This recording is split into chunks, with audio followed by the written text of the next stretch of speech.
Rome a vaincu Hannibal. Qui les a aidés? L'histoire raconte Scipion, l'Africain a vaincu Hannibal dans une bataille héroïque à Zama. Mais avant cela, il l'a affaibli à distance. Cette stratégie de guerre, cette vision de la victoire, elle ne vient pas de Rome, elle vient d'une femme. Son nom, Illyria, elle était ibère. Une femme des terres rouges d'Hispanie.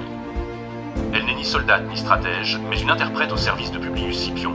Le père, elle, parlait les langues des peuples, elle traduisait les mots des hommes.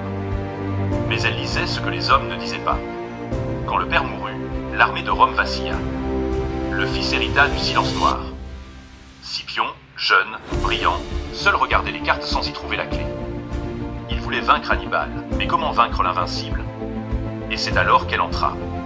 Sans armes, sans rang, mais avec une voix calme qui allait briser les colonnes de Carthage. Tu veux le battre? Ne le suis pas, devance-le. Frappe là où il est né.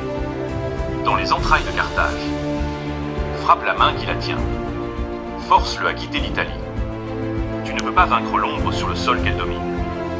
Hannibal est un lion, mais c'est Carthage qui la nourrit coupe le lien. Frappe-les là où ils ne s'y attendent pas. Ne combats pas Hannibal là où il est fort. Attire-le là où il sera seul. Déracine le lion qu'il est et il perdra ses griffes. Scipion écouta. Pour la première fois, il écouta vraiment. Et ce qu'il entendit, ce n'était pas une idée. C'était une révélation. Illyria lui murmura la stratégie que personne n'avait osé porter la guerre en Afrique, là où Hannibal n'était plus un dieu, mais un homme qui avait tout à perdre. 2 ans plus tard, ce fut Zama. Un champ de poussière et de hurlements. Hannibal, le lion, faisait avancer ses éléphants. Mais Scipion était prêt. Il les laissa s'écraser dans le vide. Et referma sur eux une tenaille de feu. Le choc fut brutal. Les lignes de Carthage cédèrent. Hannibal, pour la première fois, plia le genou. On a dit que Scipion était un génie. Il avait vu ce que les autres ne voyaient pas. Rome triomphait. Le monde se souvenait de Scipion l'Africain et de sa victoire sur Hannibal. Et l'histoire, orgueilleuse, attribua la victoire à Scipion, mais oublia Illyria comme elle oubliait souvent les femmes qui changent le destin en murmurant vainqueur. Sans elle, Rome ne serait qu'un souvenir.